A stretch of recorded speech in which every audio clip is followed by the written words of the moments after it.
Alhamdulillah, innalhamdulillah nahmaduhu wa nasta'inuhu wa nastahdihi wa nastaghfiruh wa na'udzu billahi min syururi anfusina wa sayyiati a'malina.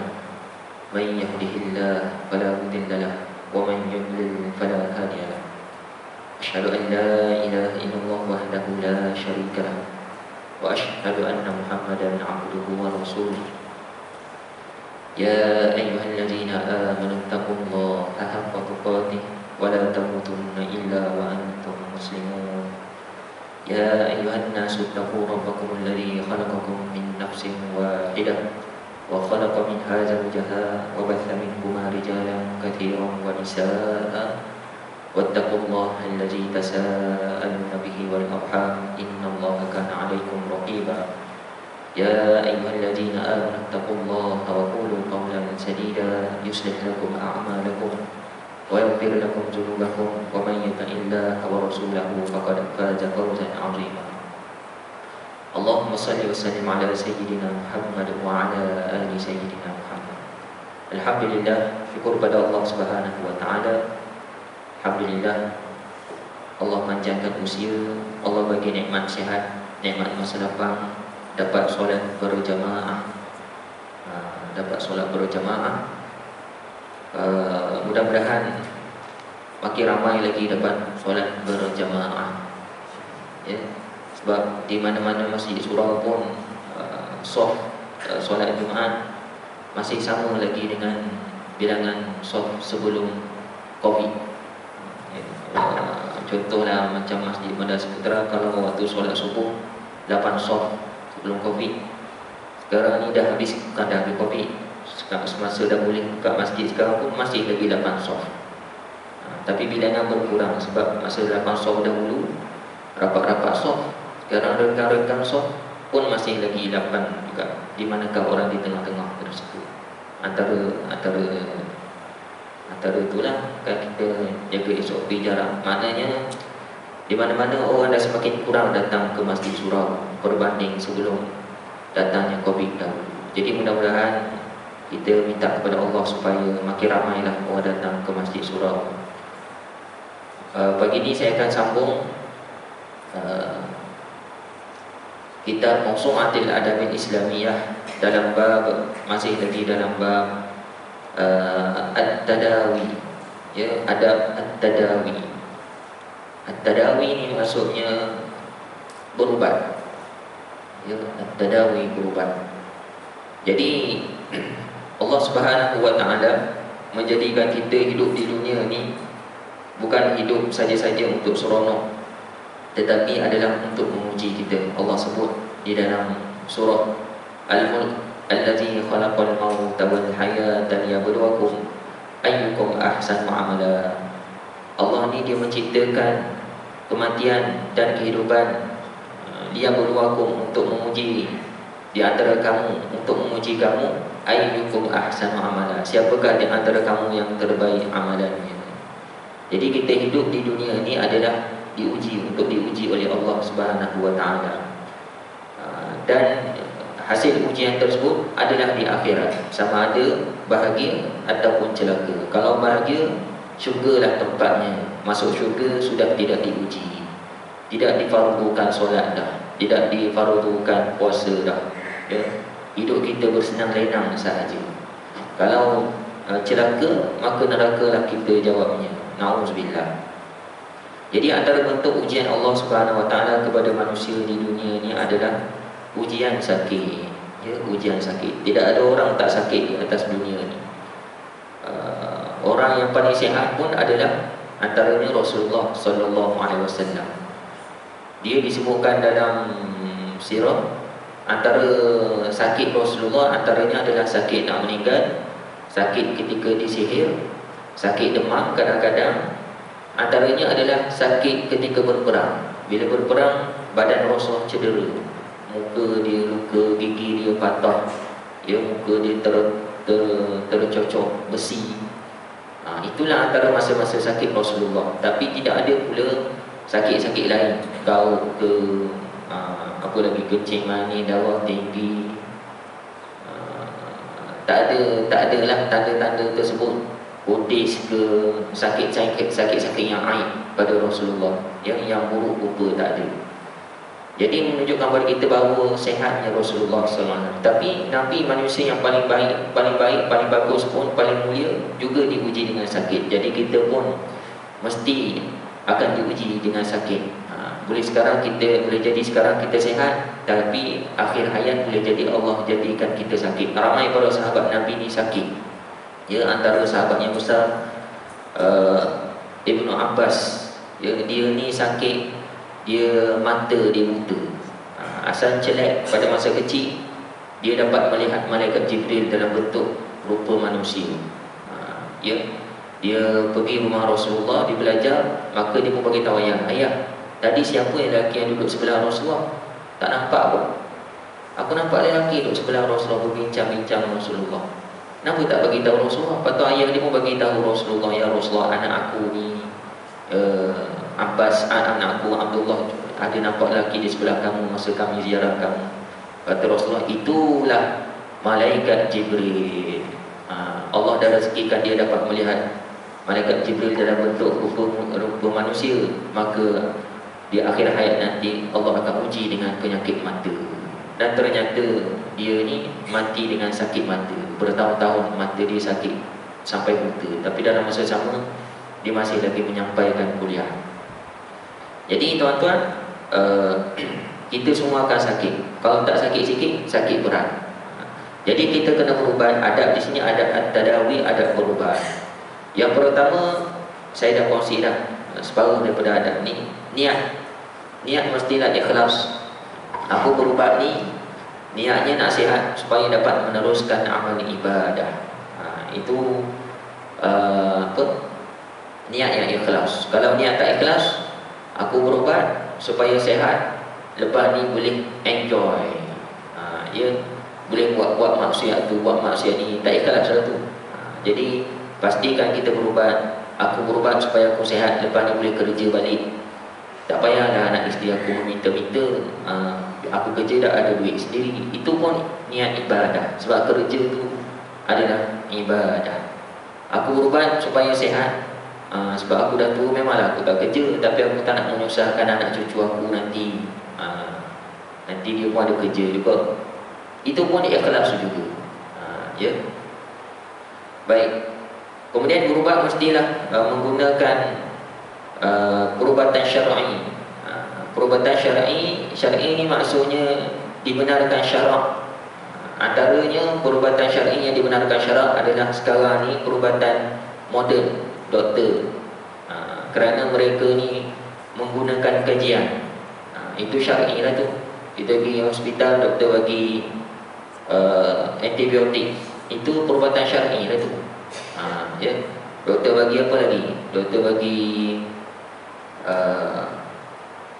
bagi Panadol, adalah jenis-jenis ubat dia. Orang darah tinggi ada ubat ni, orang sakit urat ada ubat ni, orang kecil manis insulin dan sebagainya. Itu perubatan syar'i dibenarkan. Kalau pada zaman dahulu, ubat-ubatan yang disebutkan oleh Rasulullah, dia bukan makanan sunnah. Ada orang salah faham, ini adalah makanan sunnah. Sebenarnya bukan makanan sunnah. Yang sunnahnya adalah cara pemakanan, cara makan. Sebenarnya kalau makanan sunnah, Panadol pun makanan sunnah sebenarnya. Sebab mengikut itu adalah syar'i. Itu adalah berdasarkan fas'alu ahla zikri in kuntum la ta'lamun. Antara makanan-makanan ubat-ubatan yang disebut oleh Rasulullah SAW, antaranya habatus sauda, madu, kemudian kaedah berpegang, kemudian berinai, adalah beberapa bahan yang disebut oleh Rasulullah sallallahu alaihi wasallam. Kemudian juga pada zaman Rasulullah, ruqyah syar'iyyah. Ruqyah jampi syar'iyyah yang dibenarkan syarak. Ruqyah pun dilakukan pada zaman Rasulullah sallallahu alaihi wasallam. Ya, sama ada sakit jasmani ataupun sakit kena gangguan syaitan, ataupun yang ketiga adalah sakit terkena ain, nazrah. Sabda Rasulullah sallallahu alaihi wasallam, satu hari Rasulullah sallallahu alaihi wasallam dia ziarah seorang baby, Seorang baby, baby yang dia sedang sakit. Rasulullah pun pergilah. Rasulullah kata, istarqu laha, jampilah kepadanya, fa innaha bihan nazrah. Fa inna bihan nazrah, sesungguhnya dia ni terkena nazrah. Nazrah tu adalah penyakit ain. Nazrah, pandangan. Ya. Cuma orang Melayu kita ni kurang fokus sangat pada penyakit ain, penyakit nazrah. Apakah itu penyakit nazrah? Penyakit nazrah ni penyakit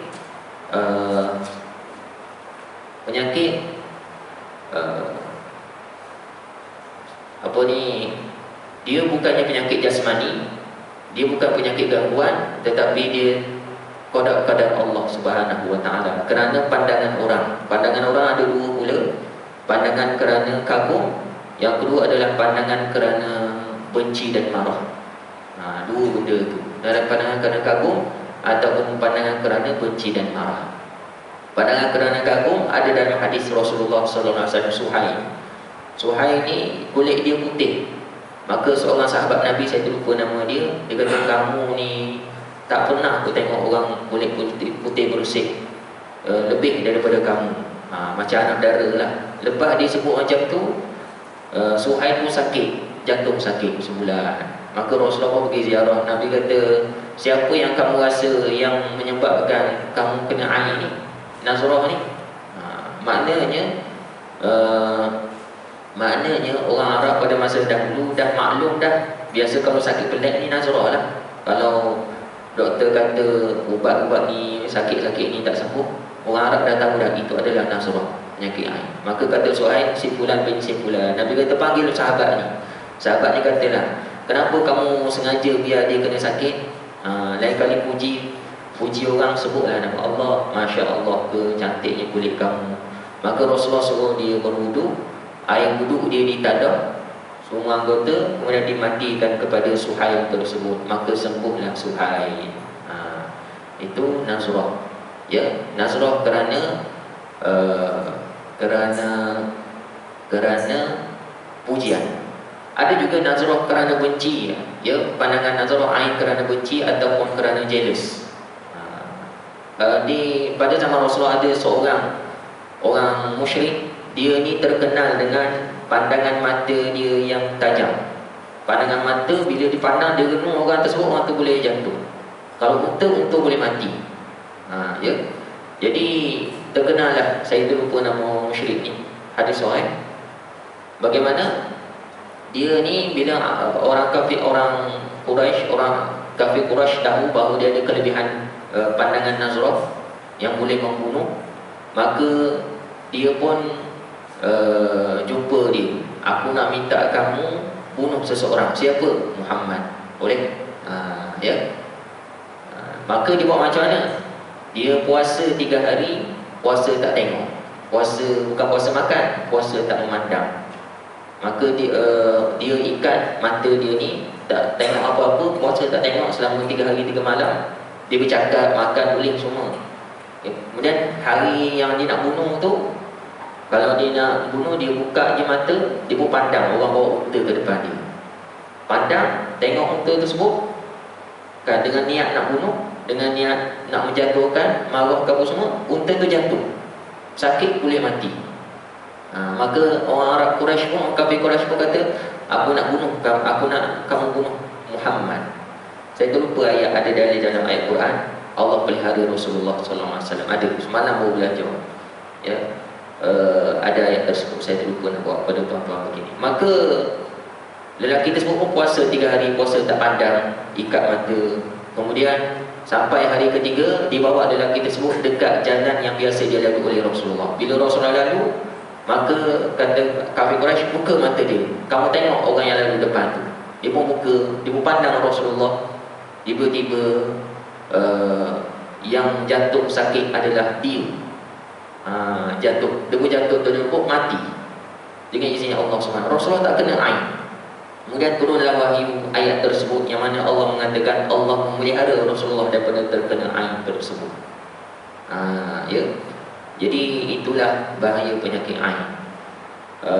penyakit ain ini semacam takdir Allah yang dibenarkan. Kata Rasulullah SAW, kalaulah ada sesuatu yang boleh mendahului takdir, yang boleh mendahului takdir adalah al-ain. Dan dalam hadis yang lain kata Rasulullah, al-ainul haq, penyakit ain itu adalah benar, bukan main-main, benda yang hak. Apa maksudnya? Sebab sihir, kalau sihir dia mainan mata. Macam sihir pada zaman Nabi Musa, orang ahli sihir ni dicampak ular. Bila dia campak ular, ular ni hidup. Kan? Sebenarnya kata ulama, ular tersebut, tali tersebut tak hidup, tali tu tak berubah jadi ular. Cuma syaitan bermain di hadapan mata semua orang, termasuk Nabi Musa, menampakkan tali itu hidup. Maknanya sihir itu tipu, bukan betul. Jadi tipu mata. Jadi Rasulullah pun suruh Nabi Musa campak tongkat. Bila campak tongkat, tongkat Nabi Musa jadi ular betul, bukan ular yang Allah buat mainan di mata seperti sihir. Jadi ular betul, makan semua tali tersebut. Ahli sihir pun terkejut. Ini bukan sihir. Sebab bagi ahli sihir, dia nampak ular tu sebenarnya tali. Tapi yang kali ni dia nampak tongkat Nabi Musa ni adalah ular. Itu sesuatu yang pelik bagi ahli sihir. Sebab itulah disebutkan dalam Al-Quran, semua ahli sihir itu masuk Islam belaka. Amantu bi Rabbi Musa wa Harun, aku beriman kepada Tuhan Nabi Musa dan Harun. Sebab mereka nampak kebenaran. Sebab sesama ahli sihir, dia tahu orang ni sihir macam ni, mata dia boleh nampak penipuan. Tapi dengan Nabi Musa, itu bukan tipu, itu real punya. Jadi sihir ni dia penipuan. Tetapi bagi ain ni, al-ainul haq, penyakit ain itu adalah benar, kata Rasulullah. Jadi cara merawat ain ni pun berbeza dengan orang kena sihir dan orang kena gangguan syaitan. Baru minggu lepas ada seorang sahabat saya, Ustazah Syamsiah, kan, dia kata anak dia dah 58 hari dah dia tak boleh tidur, baby. Anak dia baru lahir dah, baru 2 bulan. 58 hari saya tak boleh tidur, Ustaz. Daripada pukul 12, daripada pukul 11 sampai ke subuh memang saya tak tidur. Anak saya menangis tak berhenti. Menangis. Kalau dia tak tidur, tak apa, ni tak tidur tambah menangis lagi. Jadi saya tak tidur, tak larat juga. Saya dah 3-4 orang panggil Ustaz, tak jadi apa. Sekarang dah putus asa dah, tak tahu nak apa, pasrah je lah. Dah jumpa pergi hospital, doktor kata tak ada apa, sehat. Ustaz datang pun tak jadi juga. Saya kata itulah ain, penyakit ain. Ustaz datang, dia baca ayat nak suruh halau setan. Bila halau setan, setan tak ada pada baby tersebut, tapi menangis juga. Itulah ain. Dia ada 3: ain, gangguan setan, ataupun sakit hospital. Jadi doktor kata sehat, halau setan, setan tak ada, itulah ain. Tengah-tengah, maka saya kata buat macam mana? Bacalah Fatihah, baca 3 kul, Fatihah 7 kali ataupun 3 kali. 3 kul tu setiap surah 3 kali. Tiup pada anak ni, sebut dekat mulut, ya Allah yang tahu, sembuhkanlah sakit ain anak aku ini. Jangan sebut ya Allah tahu, sembuhkanlah anak aku, tak. Jangan ya Allah tahu, halaukanlah jin setan ada, tak. Sembuhkanlah sakit ain anak aku ini. Kemudian buat air mandi, tiup-tiup, yang mandi-mandi, tiup-tiup. Lepas tu 2 hari lepas tu saya call macam ni, alhamdulillah Ustaz, 2 hari dia dah tidur, tapi 3 jam je. Daripada pukul 12 sampai pukul 3 dia tidur. Kemudian pukul 3 sampai cerah dia bangun menangis. Jadi saya tak tidur lah. Tapi alhamdulillah lah, selama ni saya tak tidur 58 hari. Kali ni saya dah tidur 3 jam setiap malam. Saya kata ini tak cukup lagi ni, tak habis lagi ni, kenalah doa. Awak doa macam mana? Ya Allah yang tahu, jadikanlah anak aku ni tidur waktu manusia biasa tidur. Dia doa macam tu. Jangan doa macam tu. Manusia biasa tidur, kalau orang dewasa ada yang tidur 3 jam, yang jenis tengok bola, kan, yang jenis dia mulai dah ada yang tidur 2 jam 3 jam. Orang kalau 4 gad langsung tak tidur malam. Jadi doa macam mana Ustaz? Doa dia, ya Allah yang tahu, rezekikanlah anak aku ni tidur daripada tengah malam sampai dah ke subuh. Doa macam tu. Dan kalau kau nak uji aku juga dengan anak aku tak tidur malam, jadikanlah aku ni sihat walafiat, cergas, sama seperti orang yang tidur. Nak minta betul, itu doa macam tak berapa serius. Kalau kita nak minta sesuatu, minta dengan full. Ya Allah, aku jadikanlah anak aku ni tidur waktu tengah malam sampailah ke subuh. Lepas tu dia buat, saya biar 2-3 hari, saya telefon, saya tanya semalam tak telefon lah WhatsApp sebab dia perempuan. Orang perempuan kadang saya tak berapa suka telefon sebab suara aurat kan, WhatsApp ataupun voice record. Lepas tu dia cakap, Alhamdulillah sekarang dah tidur dah sampai pagi, habis air tu. Ya, itu air. Dan air ni dia boleh kena pada orang dewasa juga, boleh kena orang dewasa juga. Ya, Ruang pula saya cakap air sebab saya belajar kan. Jadi dia boleh kena pada orang dewasa kerana pandangan. Kalau orang Melayu, dia dulu ada ilmu renung matahari. Dulu ilmu renung matahari, tak tahu tuan-tuan tahu ke tak, dia berserta amalan tertentu. Dia kena tengok matahari pagi sampailah pukul 10-11. Tengok matahari daripada pagi terbit, tengok dengan bacaan tertentu, tengok, jangan kelip. Latihan dia tu berapa tahun. Sampai satu masa dia tengok matahari tu sampai matahari tu jadi biru. Mata dia tu lah. Sebenarnya matahari tetap warna kuning, warna putih macam tu. Maka bila dia tengok sesuatu, pinggan boleh pecah. Tengok mentol boleh pecah. Ini tajam mata, dia latih. Ilmu tak bagus lah, ya. Jadi itu kesan ada orang ada ilmu tersebut. Jadi kita kena berlindung lah. Kita kena berlindung. Rasulullah SAW suruh baca 3 kul setiap pagi dan petang. Lepas subuh 3 kul, 3, 9 kali lah. Lepas asar pun lepas maghrib 3 kul juga. Ya, begitu. Itu antara perlindungan. Bila kita baca 3 kul, kita kurang juga terkena ain tersebut. Antara ustazah yang saya suruh tu kata, saya pun cek FB dia. Rupanya dia letak gambar baby dia dalam FB. Saya pun cek komen-komen. Memang ada orang puji. Orang puji, comel lah anak cikgu ni gitu gini. Saya kata, gambar ni buang dalam FB. Boleh jadi ini asbab lah, antara asbab-asbab yang lain. Lepas tu sembuh dengan izin Allah Subhanahu wa ta'ala. Baik, seorang khalifah, saya terlupa nama apa dia ni. Dia khalifah pada zaman bukan Khulafaur Rasyidin, selepas tu dia menghadap cermin, dia sambil sikap abuk. Dia kata, dahulu Abu Bakar digelar sebagai As-Siddiq, Umar digelar sebagai Al-Faruq, Ali Osman sebagai orang yang lembut, Ali sekian-sekian, Umayyah pula sekian-sekian, Yazid pula sekian-sekian. Sedangkan aku pula seorang raja yang kaya, muda dan handsome. Disebut macam tu, depan cermin. Aku pula adalah seorang raja, kaya, muda dan handsome. Kemudian kata ulama, tak sampai sebulan khalifah tersebut meninggal, sakit misteri. Kata ulama, itulah ain. Ain apa? Ain diri sendiri, puji diri sendiri di hadapan cermin pun terkena juga, ya. Jadi kalau tuan-tuan cek, boleh jadi ada penyakit-penyakit yang doktor kata bagus, bagi ustaz pun tak sembuh, boleh jadi ain. Dan Rasulullah SAW mengatakan dalam sebuah hadis, sesungguhnya umat aku ini ramai yang meninggal kerana penyakit ain. Kata Rasulullah, sesungguhnya umat aku ini ramai yang meninggal kerana penyakit ain. Ya. Jadi ain ni paling limit, dia punya kesan dia adalah mati. Penyakit-penyakit ain macam mana ustaz? Boleh jadi penyakit biasa, darah tinggi, kencing manis, jantung, apa semua.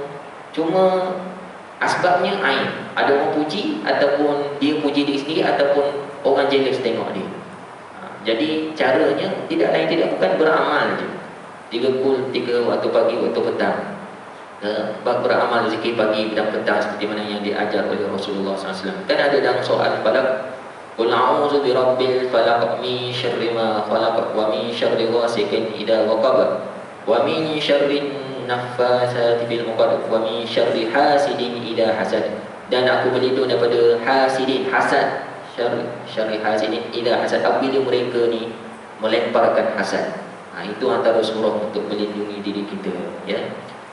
Baik. Kemudian berbekam.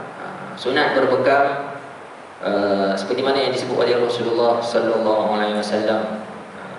Dan tarik-tarik berbekam yang paling bagus adalah pada waktu tengah bulan pada hari putih.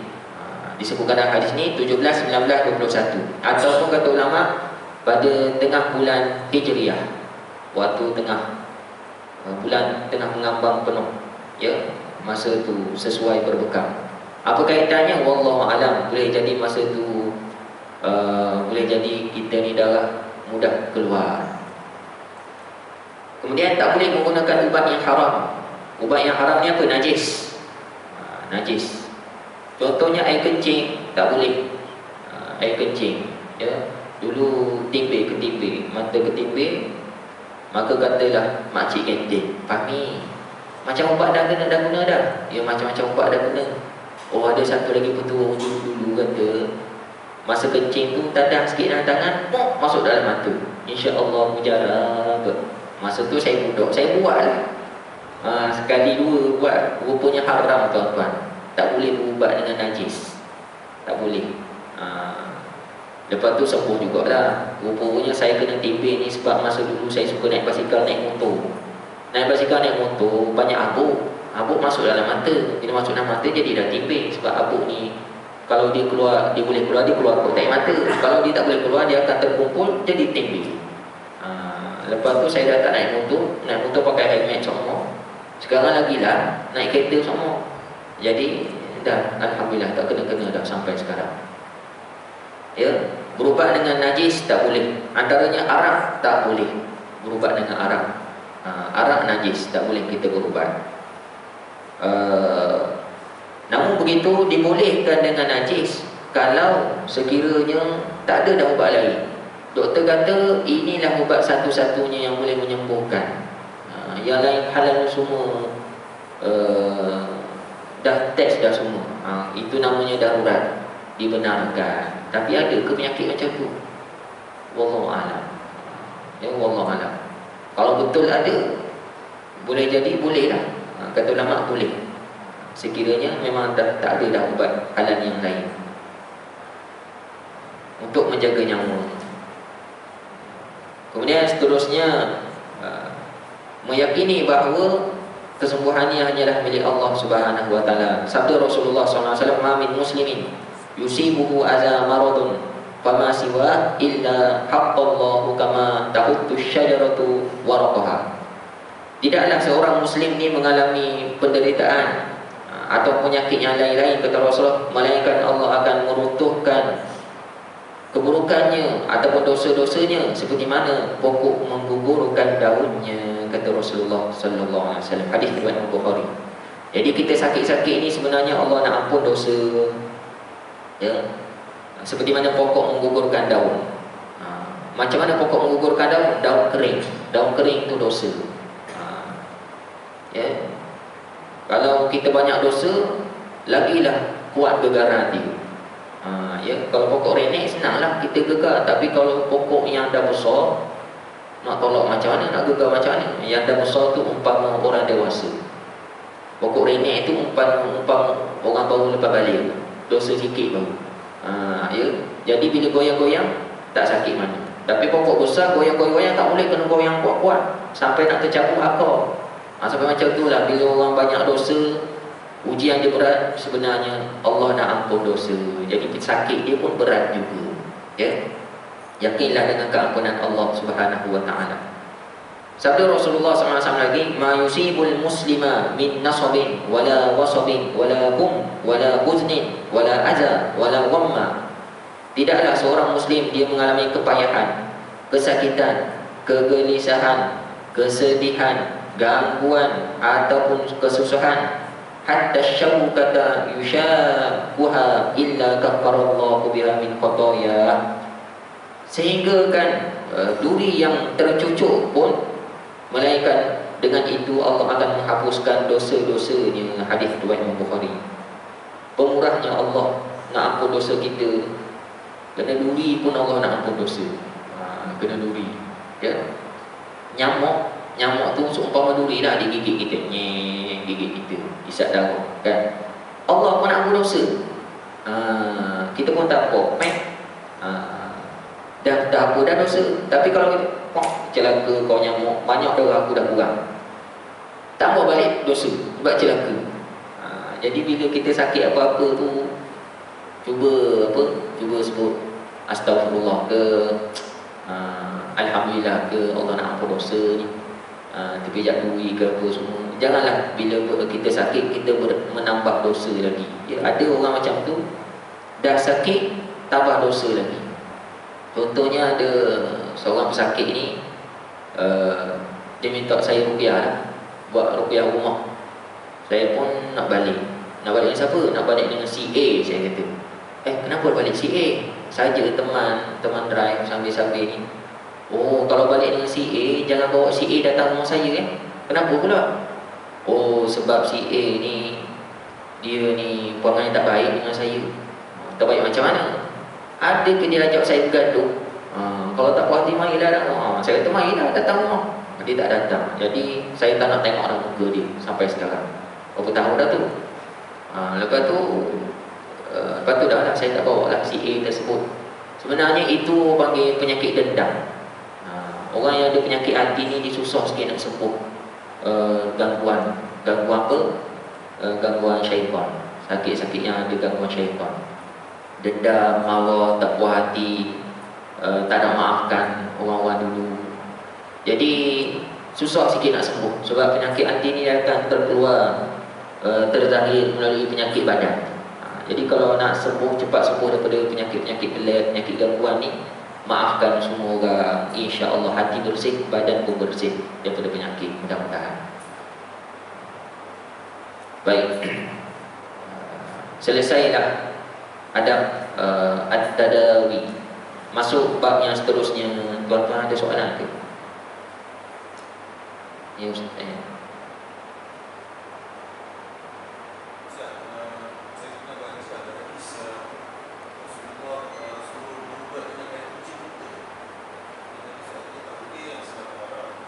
Ya. Ada hadis tersebut, hadis berubat dengan air kencing unta. Sebenarnya saya tak nak bahas lah. Air kencing memang ada hadis tersebut, dan ada ulama telah mensyarahkan. Ada ulama kata boleh, ada ulama kata tak boleh. Saya bukan ahlinya, tapi benda tu ada dalam fatwa. Saya cari-cari ada dalam fatwa Malaysia ada berubat dengan air kencing unta tersebut. Itulah jawapan saya seringkah. Saya bukan pakar dalam bab, dia lebih pada hukum fiqh sikit. Ya. Wallahu a'lam. Ada lagi yang lain? Tak ada. Okey. Masuk sedikit, dah pukul 7, masuk sedikit bab yang seterusnya, tarbiyatul aulad wa huququhum. Ya, tarbiyatul aulad wa huququhum. Maksudnya mendidik anak-anak dan hak-hak mereka. Mendidik anak-anak dan hak-hak mereka. Baik. Jadi antara kekuasaan Allah Subhanahu wa taala adalah Allah menjadikan kita ni ramai dengan cara beranak pinak. Ada mak ayah, ada anak. Kita bukannya macam malaikat. Allah jadi terus ramai. Tak ada mak ayah. Sama-sama macam tu je, boleh macam adik-beradik kot, wallahu a'lam. Tidak ada lelaki perempuan. Tapi Allah jadikan manusia ni ada mak ayah, ada anak-anak. Hikmahnya, anak-anak kena hormat mak ayah kena tunaikan hak anak-anak. Ya. Siapa derhaka mak ayah berdosa besar. Mak ayah yang tak menunaikan hak-hak kewajipan kepada anak berdosa besar. Jadi pembukaan daripada bab ni, kita mestilah berusaha untuk mendapatkan anak yang soleh. Mendapatkan anak yang soleh. Bagaimana untuk mendapatkan anak yang soleh? Supaya bila dapat anak soleh ini, itu memang kewajipan kita mentarbiah anak menjadi anak yang soleh, supaya kita sekeluarga dapat masuk syurga Allah SWT. Dan kelebihan anak soleh ni, dia akan mendoakan kita bila kita mati. Ya. Segala amal soleh dia ni, kita pun dapat manfaat juga. Ya. Baik. Bagaimana nak mendapatkan anak soleh? Kata penulis di sini, yang pertama memilih isteri yang solehah. Jauh di begini, memilih isteri yang solehah. Ya. Sebelum kahwin lagi dah pilih dah isteri yang solehah. Macam mana nak pilih isteri yang solehah? Kita kena jadi orang soleh. Kalau kita orang nakal, ya, macam-macam maksiat buat, tiba-tiba pilih isteri yang solehah, tak jadi juga. Suami yang ahli maksiat, isteri yang solehah, takut apa, menganiaya orang, ya. Jadi biasanya Allah akan mencalonkan seseorang ini mengikut kesolehan kita lah. Kalau kita soleh, insya-Allah dapatlah yang solehah. Ada juga kadang-kadang kes suami yang ahli maksiat dapat isteri soleh, ada suami yang soleh dapat isteri yang ahli maksiat, ada. Itu ujian bagi mereka. Tapi biasanya Allah akan jadikan kita berjodoh dengan orang yang lebih kurang dengan kita juga, ya. Jadi bila memilih isteri yang soleh, insya-Allah akan melahirkan anak-anak yang soleh. Sabda Rasulullah SAW, "Tunkahul mar'atu bi arba'." Dinikahi wanita itu kerana 4 perkara. Wali maliha, kerana hartanya, wali jamaliha, kerana cantiknya, kerana nasabnya, dan kerana harta, kerana agamanya. Kerana 4 lah. Pertama cantik, kedua harta, ketiga keturunan, keempat agamanya. Maka kata Rasulullah, pilihlah kerana agama, talibat yada, kamu akan berlepas tangan, kata Rasulullah sallallahu alaihi wasallam. Pilihlah beragama, kamu akan berlepas tangan.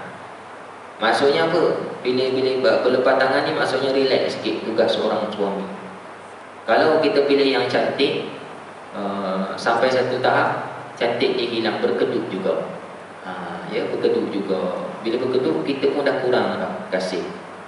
Ataupun tak berkedut, comel somong, kita pula jealous. Ramai sangat orang-orang dia, kita tak tenang kerja. Sikit-sikit zaman handphone sekarang, kita tengok bini duduk senyum-senyum dah bertahun-tahun. Senyum-senyum apa tu? Abang ni jealous lah tu, saya tengah berurusan dengan klien. Kita pun takut dia tipu, tak tenang hidup seorang suami kalau pilih kerana cantik. Kalau pilih kerana nasab dia, keturunan diraja ke, keturunan ulama ke, sampai satu masa bergaduh, dia akan hina kita. Kamu ingat sikit asal usul kamu tu, orang daripada longkang mana tak, daripada ceruk kampung mana tak, kamu dapat jadi macam ni sebab kahwin saya lah. Tak pasal-pasal, ya. Kalau pilih kerana harta, tiba-tiba dia miskin, kita nak ke? Ataupun tiba-tiba bergaduh, dia akan ungkit kita, ingat sikit, awak duduk semua ni harta saya belaka. Kalau awak nak lepaskan saya, jangan duduk, jangan ambil harta saya, nyap daripada sini. Ada juga macam tu. Jadi kata Rasulullah, pilihlah yang beragama, talibat yada, kamu akan berlepas tangan. Yang beragama ni maksudnya yang faham dan beramal dengan agama, kamu akan berlepas tangan. Orang beragama ni ada yang cantik, ada yang berharta, ada yang nasab, ada yang ada semua. Ya. Kalau tak ada semua pun, dia ada beragama saja, dia dah tak berapa cantik, harta tak berapa ada, keturunan dia pun tak keturunan apa, tak tahu, boleh jadi anak luar nikah ada. Ya. Tapi dia ni seorang solehah, dia ni anak luar nikah, anak yang diletakkan di rumah anak yatim, mak ayah dia tak tahu, tapi dia sangat solehah. Ada orang macam tu. Bila kita kahwin dengan dia sebab dia agama, dia memang beragama, Allah akan angkat darjat dia. Dia akan jadi orang yang berharta. Ada harta, kemudian nasab dia akan jadi nasab bagus. Start daripada dia, suami dia, anak-anak dia soleh-solehah. Dan kemudian dia akan cantik di mata suami. Allah akan jadikan suami dia tengok isteri dia ni cantik. Ini apa? Kelebihan kalau kita memilih orang yang beragama, insya-Allah akan melahirkan anak-anak yang soleh dan solehah. Di Bangi dulu ada kes saya dengar, seorang pesyarah UKM, ya, dia bujang, datanglah seorang ni perempuan dengan mengadu, saya nak kahwin dah ustaz, jemput datang majlis kahwin saya. Okey. Lepas tu lagi 2 minggu sebelum 2 minggu ke sebulan, datang balik, ustaz, minta maaf ustaz, tak jadilah majlis itu. Kenapa? Yang lelaki ni tolak. Kenapa tolak pula? Awak kan belajar sekian-sekian gitu gini-gitu ni, kata oh sebab mak dia tahu bahawa saya ni anak yang tak tahu asal usul. Mak dia dapat tahu, mak lelaki dapat tahu yang saya ni anak yang tak tahu asal usul. Oh baru dia tahu, dia rupanya dia ni belajar di sekolah anak yatim daripada kecil, mak ayah tak ada pun semua. Jadi mak dia kata, pantang keluarga aku berkahwin dengan orang yang tak ada asal usul. Maka ustaz dia kata, oh rugi. Ustaz tu kata apalah, saya ganti lagi tersebut. Selesai kahwin. Orang yakin lah sebab mak ayah tak ada kan. Sampai sekarang anak ramai, soleh-soleha tak ada apa. Sebab ustaz tu tak kisah. Yang penting orang ni soleha, Allah bagi belaka. 3 benda yang Allah bagi, harta, nasab dan juga keturunan yang baik. Yang berdosa tu bukan dia, mak ayah dia. Jadi yang lahir itu dah soleh-soleha, itu urusan dia dengan Allah. Mak ayah itu urusan dia dengan Allah.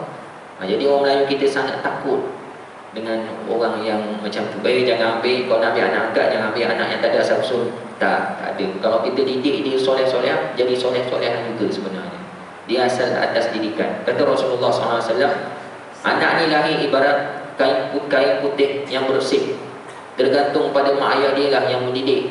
Sama ada menjadi Nasrani atau Majusi ataupun Yahudi. Tergantung mak ayah, bukan ikut anak tersebut. Tergantung pada mak ayah. Wallahu alam. Cukup dulu sekadar ni. InsyaAllah sambung lagi akan datang. Kita tangguh dengan tasbih kafar. Subhanakallahumma bihamdika, asyhadu an la ilaha illa anta, astaghfiruka wa atubu ilaik. Assalamualaikum warahmatullahi wabarakatuh.